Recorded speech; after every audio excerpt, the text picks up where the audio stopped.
ये वीडियो शुरू करने से पहले मेरा आप लोगों से एक सवाल है। आप में से कितने लोगों को लगता है कि लाइफ में पैसा इतना ज़्यादा ज़रूरी नहीं है, पैसे की हाइप ऐसे ही क्रिएट है? नहीं मतलब सच में आपको लगता है कि पैसा लाइफ में इतना ज़्यादा ज़रूरी नहीं है? बिस्किट खाओगे, चॉकलेट या लॉलीपॉप? बात ऐसी है मेरे दोस्त, लाइफ में पैसा ज़रूरी है, बहुत ज़रूरी है। अब मैं आपको कुछ रियल एग्जाम्पल देता हूँ जो मेरी लाइफ के काफ़ी ज़्यादा क्लोज हैं। आप मस्त अपना ऑफिस में काम कर रहे हो एकदम चिल मूड में, लेकिन अचानक से आपको कॉल आता है कि आपकी मम्मी सीढ़ियों से गिर गई हैं या आपके फादर का माइनर एक्सीडेंट हो गया है। देन अब इस केस में आप क्या करोगे? मैं आपको बता दूं कि हॉस्पिटल में पैसा काम आता है, वहाँ पर आपके रिलेशन या इमोशंस काम नहीं आते। इसीलिए जो आज की वीडियो का टॉपिक है इमरजेंसी फंड, ये एक तरीके से लाइफ की फाउंडेशन होती है।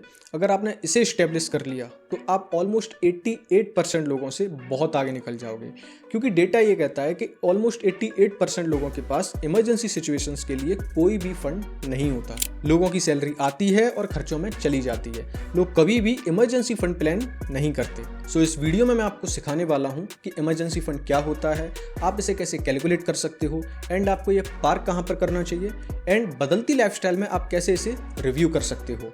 एंड ये सब हम प्रैक्टिकल वे में शीट पर समझने वाले हैं। So watch this video till the end.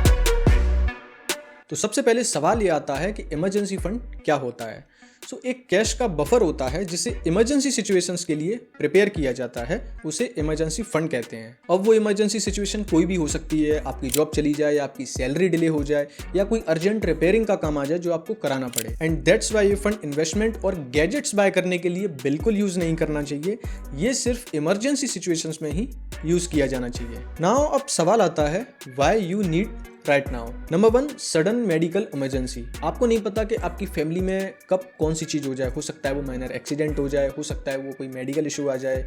अब आपको नहीं पता कि कौन सी सिचुएशन कब आने वाली है, तो दैट्स वाई जो मेडिकल इमरजेंसी होती हैं उनको काफ़ी अच्छे से प्रोटेक्ट करता है। सेकेंड रीज़न, जॉब लॉस और सैलरी डिलेड में ये काफ़ी अच्छे से काम आता है, क्योंकि आपको नहीं पता आपकी जॉब कब चली जाएगी या आपकी कोई सैलरी डिले हो गई जो आगे आने वाले 3 महीने में आने वाली है या 4 महीने तक डिले हो सकती है, तो वहाँ पर ये फंड काफ़ी अच्छे से प्रोटेक्ट करेगा। एंड थर्ड जो बहुत इंपॉर्टेंट है, जब भी कोई इमरजेंसी सिचुएशन आती है तो मोस्टली अगर आपने फंड प्लान नहीं किया है तो आप लोन की तरफ जाते हो, किसी से पैसे उधार लेते हो या आप क्रेडिट कार्ड का यूज़ करते हो, तो वहाँ पर ये फंड एक तरीके से आपका दोस्त बन के आपकी हेल्प करता है, क्योंकि वहाँ पर आपको ये डेट लेने से बचाएगा या आपका जो क्रेडिट कार्ड है उसका एक्स्ट्रा यूज़ करने से बचाएगा। सो दैट्स वाई आपको इमरजेंसी फंड की अभी ज़रूरत है। नाउ अब बात करते हैं कि आप इसे कैलकुलेट कैसे करोगे। तो इसके लिए हम शीट का यूज़ करेंगे, तो चलते हैं स्क्रीन की तरफ। तो शीट मैं ऑलरेडी बना चुका हूँ जिससे वीडियो ज़्यादा लंबा ना हो। तो सबसे पहले हम इनकम के बारे में जानेंगे कि आपकी एक्चुअल में टोटल इनकम कितनी है। तो मैंने यहाँ पर आपकी सैलरी मानी है 30,000 रुपये, एंड जो अदर इनकम है इसकी जगह आपकी फ्रीलांसिंग इनकम हो सकती है या आपको कोई रेंटल इनकम हो सकती है, तो आप अपने अकॉर्डिंग लिख सकते हो। तो टोटल इनकम है 35,000, 35,000। ओके, उसके बाद आपके जितने भी मंथली एक्सपेंसेस हैं उनको आपको 2 कैटेगरी में डिवाइड करना है, एक नीड और एक वांट्स। नीड में वो आइटम्स आएंगे, वो खर्चे आएंगे जो जिन्हें आप इग्नोर नहीं कर सकते, उनके बिना आपकी ज़िंदगी चल ही नहीं सकती, तो वो है आपकी नीड। और जो वांट्स में आते हैं वो हैं कि आप इनके बिना चल सकते हो लेकिन इन्हें आप चाहते हो, इसलिए आप इन पर पैसा खर्चते हो। तो सबसे पहले आता है आपका रेंट। ओके, तो अगर आप बाहर रहते हो तो आपका रेंट आएगा उसमें, तो रेंट को आप इग्नोर नहीं कर सकते। तो रेंट है आपका 4,000 जो नीड की कैटेगरी में आएगा। उसके बाद है यूटिलिटीज़, ये भी नीड की कैटेगरी में है। उसके बाद है ग्रॉसरी, उसके बाद मोबाइल वाईफाई, फ्यूल का, loan EMI, and loan EMI भी आपका नीड में है। हाँ, उसके बाद आता है आपका ईटिंग आउट। अब ईटिंग आउट कोई ये नीड तो है नहीं, आप बाहर खाना खाते हो वो कोई नीड थोड़ी है, वो आप चाहते हो खाना, इसलिए आप खाने जाते हो, तो ईटिंग आउट वांट्स में आएगा। OTT सब्सक्रिप्शंस, अब ये कोई ज़रूरी आइटम नहीं है, तो ये भी जो आइटम है जो एक तरीके से आपका वांट्स में ही जाएगा। उसके बाद है आपका शॉपिंग। तो शॉपिंग कोई ज़रूरी तो नहीं है, शॉपिंग के बिना भी काम चल सकता है, तो शॉपिंग भी जाएगा आपका वांट्स में। उसके बाद जिम, हॉबी एंड क्लासेस। अब ये डिपेंड करता है आपको ये किस कैटेगरी में रखना है। मेरे अकॉर्डिंग इसके बिना ज़िंदगी चल सकती है, अगर आप जॉब करते हो ऑलरेडी तो यह आपके लिए हो सकता है नीड में हो, तो आप अपने अकॉर्डिंग देख लेना, मैं आपको बस एक रफ आइडिया दे रहा हूँ। ओके, उसके बाद ट्रैवल। तो ट्रैवल भी कोई नीड तो है नहीं, ये वांट्स में ही जाएगा। उसके बाद गिफ्ट एंड सेलिब्रेशंस, ये भी आपका वांट्स में ही जाएगा। उसके बाद अगर आप घर पर पैसा देते हो तो ये आपका नीड में जाएगा, आप इसे इग्नोर नहीं कर सकते। उसके बाद health insurance and life insurance, ये 2 चीज़ें भी आपके लिए काफ़ी ज़्यादा ज़रूरी हैं अगर आप घर में केवल इकलौते ऐसे पर्सन हो जो पैसा कमाते हो एंड आपके ऊपर फैमिली की रिस्पॉन्सिबिलिटीज़ हैं। तो आपको life insurance and health insurance दोनों लेनी चाहिए, एंड हेल्थ इंश्योरेंस आपको फैमिली के लिए भी लेना चाहिए। तो यहाँ पर टोटल आपका एक्सपेंस निकल कर आता है 30,800 रुपये, एंड आपका जो बचता है वो है 4,200 रुपये। तो इसे आप अपने लिए कैसे बनाओगे, इसमें आपको सीधी सी बात है, जो भी आपके मंथली एक्सपेंसेस हैं आप उनको नोट डाउन करोगे शीट पर, एंड उसके बाद उनको 2 कैटेगरी में डिवाइड करिए, एक नीड्स एंड एक वांट्स। एंड आप फ्री फील करिए इसमें, ज़रूरी नहीं है कि मैं जो इसमें जो चीज़ें लिख रहा हूँ ये आप पे भी अप्लाई होती हैं। आपको जो लग रहा है कि नहीं इसके बिना मेरी लाइफ नहीं चल सकती, उसको आप नीड में रखिए, एंड आपको लगता है कि इतना ज़्यादा ज़रूरी नहीं है, इसके बिना मैं आराम से रह सकता हूँ, उसको आप वांट्स में रखोगे। ओके, नाउ अब चलते हैं इन्वेस्टमेंट डेटा की तरफ। तो अब आपके पास टोटल पैसे बचे हैं 4,200 रुपये। उसमें से आपने इन्वेस्ट कर दिया 1,000 रुपये निफ्टी 50 के इंडेक्स फंड में, एंड उसके बाद 1,500 रुपये जाएंगे आपके एक्सेस स्मॉल कैप फंड में। मैं ऐसे ही लिख लिया है, ज़रूरी नहीं है आप इन्हीं फंड्स में इन्वेस्ट करो, हो सकता है आप ETF में इन्वेस्ट कर रहे हो सकता है आप स्टॉक्स में कर रहे हो सकता है आप म्यूचुअल फंड में कर रहे हो, it's depend on you. Okay, and 1,500 रुपये आपके जा रहे हैं फ्लैक्सी कैप में, तो टोटल आप 4,000 रुपये इन्वेस्ट कर रहे हो। ओके, रिमेनिंग अमाउंट जो आपका बचता है वो 200 रुपये बच रहा है, कुछ नहीं है। बाकी आपका जो बैंक बैलेंस है ऑलरेडी वो मैं 8,000 रुपये मान के चल रहा हूँ, ऐसे ही लिख लिया है मैंने। ओके, तो आप 4,000 रुपये इन्वेस्ट कर रहे हो, एंड 200 रुपये आपके बच रहे हैं, 8,000 रुपये आपका बैंक बैलेंस है। ये डेटा मैंने ऐसे ही माइंड में से लिख लिया है। एक तरीके से मैं ये मान के चल रहा हूँ कि ये एक इंसान की ही शीट है जो इस तरीके से अपना पैसा खर्चता है। अब कैसे कैलकुलेट करना है मैं वो बताता हूँ आपको। तो अब आपको कैलकुलेट करना है, उसके लिए आपको सीधा सा ये देखना है कि जो भी नीड की कैटेगरी में खर्चे आते हैं आपके, जिनको आप इग्नोर नहीं कर सकते, उनके बिना आपकी लाइफ रुक जाएगी, उनको रखना है आपको इमरजेंसी फंड वाले सेक्शन में। तो ये सारे पैसे आपको जोड़ने हैं। उसके बाद जो अमाउंट निकल कर आता है ये है आपका 1 महीने का इमरजेंसी फंड। तो इस केस में ये निकल कर आता है 22,000 रुपये। ओके, ये है 1 महीने का। अब अगर आपको 3 महीने का रखना है तो आप इसे 3 से मल्टीप्लाई कर दीजिए। अगर आपको 6 महीने का रखना है तो आप इसे 6 से मल्टीप्लाई कर दीजिए, तो जो निकल कर आता है 1,32,000। एंड अगर आपको 12 महीने का रखना है तो आप उसे 12 से मल्टीप्लाई कर दीजिए। It's simple. ओके, तो ये है कैलकुलेट करने का तरीका कि आपका इमरजेंसी फंड एक्चुअल में कितना है 1 महीने का। 1 महीने से फिर आप उसे मल्टीप्लाई करके आपको लग जाएगा कि कितने मंथ का आपको लेना है, ये आपके ऊपर डिपेंड करता है। अब कैलकुलेट करना आपने सीख लिया, लेकिन अब सवाल ये आता है कि आपको कितने मंथ का इमरजेंसी फंड रखना चाहिए। अब इस पर काफ़ी सारी डिबेट है, कोई बोलता है 6 महीने का, कोई बोलता है 1 साल का, कोई बोलता है 2 साल का, लेकिन मैं आपको इस चीज़ का जवाब काफ़ी अच्छे से और क्लियर वे में देने वाला हूँ। तो पहली चीज़ तो ये कि ये कोई फिक्स नहीं हो सकता कि आपको 6 महीने का रखना है या 1 साल का रखना है या 2 साल का रखना है। ये पर्सनल चीज़ है, ये पर्सनल फाइनेंस के अंदर आती है। तो ये अमाउंट कोई फिक्स नहीं होने वाला, ये आपके ऊपर डिपेंड करता है कि कितने मंथ का इमरजेंसी फंड रखने में आपको सेफ फील होता है, आप पीसफुली अपनी लाइफ को एंजॉय कर पाते हो। It's depend on you. तो किसी ने बोला है कि 6 महीने का या 1 साल का, हो सकता है आपको 6 महीने में कंफर्टेबल फील होता हो तो आप 6 महीने का रखिए, हो सकता है आपको 1 साल का कंफर्टेबल फील हो, आप 1 साल का रखिए। तो इट्स डिपेंड ऑन यू। तो किसी का थॉट प्रोसेस आप उससे मैच करने की कोशिश मत करो, अपना थॉट प्रोसेस कि अगर ये 6 महीने का रखता है तो मैं भी 6 महीने का रख लूँगा, ये 1 साल का रखता है तो मैं भी 1 साल का रख लूँगा। Not like that. For example, मैं पेशे से एक ट्रेडर हूँ तो मैं 3 साल का इमरजेंसी फंड रखता हूँ। अब जरूरी नहीं हर किसी को 3 साल के में सेफ्टी महसूस हो, किसी को 6 महीने में हो सकती है, तो आप 6 महीने का रखिए। अब मैं आपको एक रफ आइडिया दे देता हूँ। अगर आपकी गवर्नमेंट जॉब है तो आपके लिए 6 महीने का पर्याप्त होगा, क्योंकि आपकी जॉब तो जाने वाली है नहीं, एंड सैलरी भी डिले का कोई इतना ज़्यादा लंबा चौड़ा गैप हो नहीं सकता, तो आप 6 महीने के में आराम से अपनी लाइफ एंजॉय कर सकते हो। लेकिन अगर आपकी प्राइवेट जॉब है एंड तो फिर आपको कम से कम 1 साल का रखना चाहिए। एंड फिर अगर आपकी फ्रीलांसिंग है तो फिर तो नेसेसरी है, 1 साल से कम का तो रखिए ही मत। तो अगर आपकी प्राइवेट जॉब है तो आप 1 साल का रखिए, एंड अगर आपकी गवर्नमेंट जॉब है तो आप 6 महीने का रखिए। एंड अगर आप कुछ ज़्यादा ही ऐसी जॉब करते हो जिसमें ना आता है ना पता है तो फिर आप 2 साल का रखिए, 3 साल का रखिए। It's depend on you.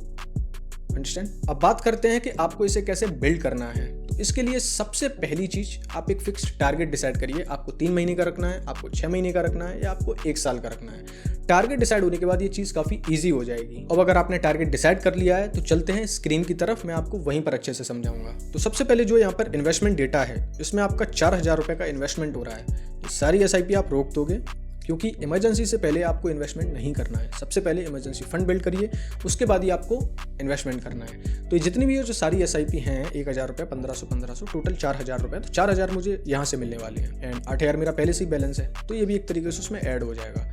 तो 4,000 रुपये यहाँ से मुझे मिलेंगे रेगुलर बेसिस पर। उसके बाद अब मैं जो वांट्स हैं इनमें से किस चीज़ को मैं हटा सकता हूँ, उसके बिना काम चल सकता है, उस पैसे को मैं इमरजेंसी फंड में पहले स्विच करूँगा, जिससे पहले इमरजेंसी फंड वाला जो मेरा कॉलम है वो पूरा हो जाए। उसके बाद मैं ये सारी चीज़ों को दोबारा एक्टिवेट कर सकता हूँ। तो सबसे पहले मैं इसमें से आउट करता, अगर मैं आपकी जगह होता तो मैंने तो अपना बिल कर लिया है, ठीक है।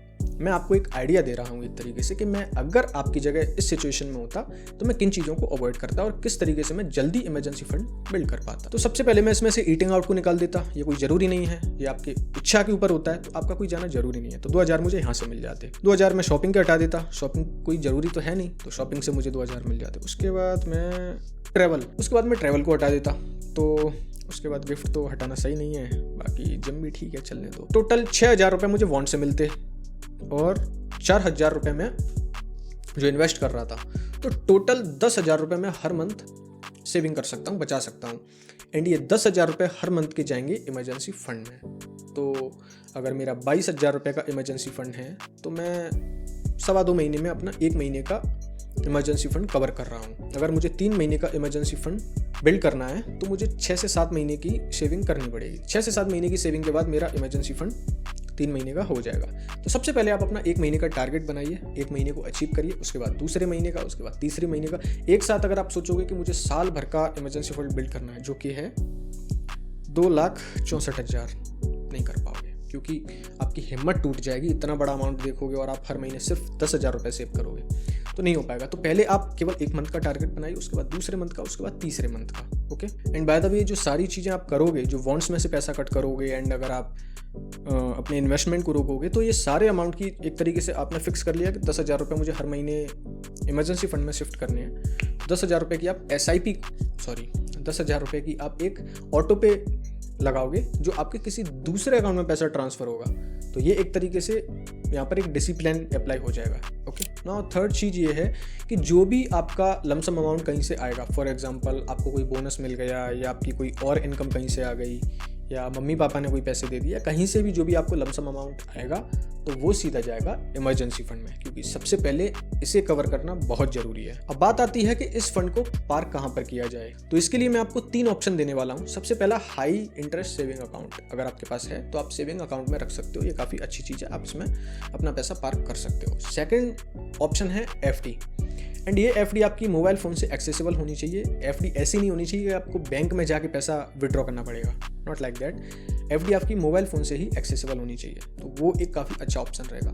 थर्ड ऑप्शन है एक लिक्विड फंड्स। अगर आपके पास हैं, आपको इतनी नॉलेज है, तो आप एक लिक्विड फंड में पैसा रख सकते हो, ये वाला। वहाँ पर आपका ये पैसा सेफ रहेगा, जब भी आपको ज़रूरत होगी आप विड्रॉ करोगे, तुरंत इंस्टेंट पैसा विड्रॉ होता है, तो वहाँ पर कोई प्रॉब्लम नहीं है। तो 3 ऑप्शंस मैंने आपको दिए हैं। चौथा ऑप्शन एक और है। कभी ऐसा हो सकता है कि बैंक के सर्वर काम नहीं कर रहे या कोई भी इशू आ सकता है, तो आप इसमें से 10% पैसा अपना घर में कैश फॉर्म में रख सकते हो, उसका कोई इशू नहीं। 10 से ज़्यादा बिल्कुल मत रखना, क्योंकि घर पे पैसा सेफ नहीं होता है। तो 10% पैसा आप अपना घर पर रख सकते हो, बाकी पैसा आपको बैंक में FD या आप अपने सेविंग अकाउंट या आप लिक्विड म्यूचुअल फंड्स में पार्क कर सकते हो।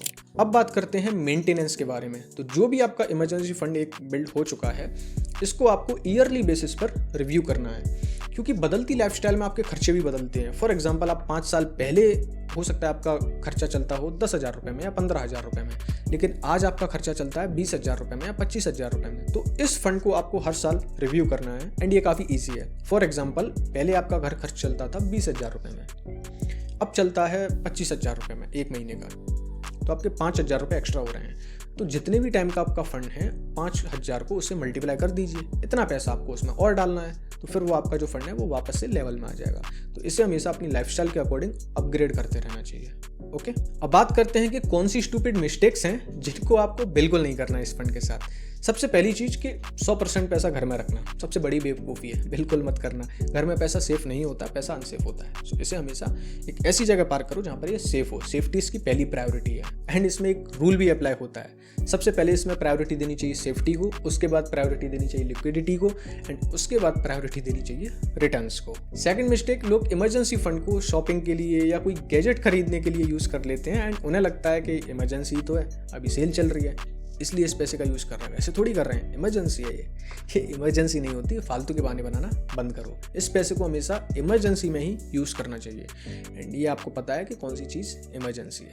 थर्ड मिस्टेक है कि इसको किसी अलग अकाउंट में नहीं रखना, इसको अपने नॉर्मल सेविंग अकाउंट में ही रख लेना जिसमें से आप बाकी सारे खर्चे करते हो। ये गलती बिल्कुल नहीं करनी है, इसको एक अलग अकाउंट में रखना है जिसको आपको बार बार छेड़खानी उसकी नहीं करनी है, उसको अलग बैंक अकाउंट में रखिए जिसमें से आप ऑलरेडी खर्चे करते हो। तो वो माइंड में कैलकुलेशन मत इतना रखिए कि हाँ मुझे पता है इतना पैसा जो है वो है इमरजेंसी फंड का, इतना है ये है खर्चे का, मत करिए, ठीक है। उसको अलग सेविंग अकाउंट में रखिए। लास्ट मिस्टेक है जो काफ़ी कॉमन है, लोगों की सैलरी कम है, लोग इसे इग्नोर करते हैं, यार अभी सैलरी कम है क्या इमरजेंसी फंड बनाएंगे, बना लेंगे। सबसे बेवकूफ़ी वाली चीज़ है ये, आलसी मत बनो। आपके पास चाहे 500 रुपये आप हर महीने इसमें डालो या 100 रुपये डालो, लेकिन इस पर काम करो, बहुत ज़रूरी है। मैं पर्सनल एक्सपीरियंस से कह रहा हूँ, अगर आपने इसे अच्छे से इस्टेब्लिश कर लिया, सीरियसली आप इतने आराम से ज़िंदगी को जियोगे, आपके ऊपर ना कोई लोड नहीं होता। मैं सच कह रहा हूँ अपने पर्सनल एक्सपीरियंस से। इसे इस्टेब्लिश करिए, चाहे आपकी सैलरी अभी लो है लेकिन आप इसमें पैसा डालिए, इससे पहले अच्छे से बिल्ड कर लीजिए, फिर उसके बाद आप टेंशन फ्री हो लाइफ के लिए, एंड हमेशा उस फंड को रीबैलेंस करते रहिए। एंड सच कहूँ तो दोस्तों, हम तो फिर भी इंसान हैं, हमें ज़िंदगी के हर एक मोड़ पर पैसे की ज़रूरत होती है, लेकिन मुझे लगता है कि हमसे बेहतर तो जानवर या पक्षी होते हैं, क्योंकि वो मौसम बदलने से पहले ही अपना घोंसला या अपने घर तैयार कर लेते हैं, क्योंकि उनके लिए तो वही इमरजेंसी होती है। अगर आपको वीडियो वैल्यूएबल लगा तो आप इस वीडियो को लाइक कर सकते हो, एंड आप मेरा ये वाला वीडियो देख सकते हो जिसमें मैंने ETF को काफ़ी डिटेल में कवर किया है, जिस वीडियो से आपके सारे डाउट्स क्लियर हो जाएंगे। अब आपसे मुलाकात होगी अगली वीडियो में, तब तक के लिए अपना ख्याल रखिए।